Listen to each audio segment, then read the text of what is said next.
ഫലസ്തീൻ ചിരിയെന്നത് കാണാക്കിനാവല്ല.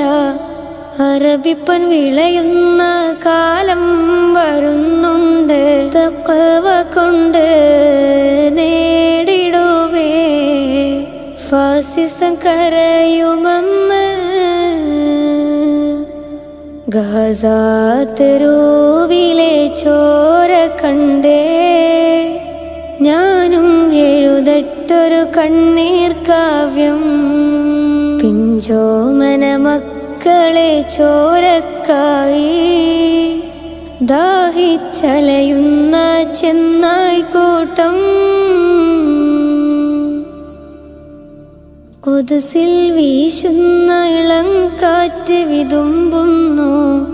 വിരിയും മുന്നേ വിട ചൊല്ലിയതും കണ്ടില്ലേ? ശൂന്യമായി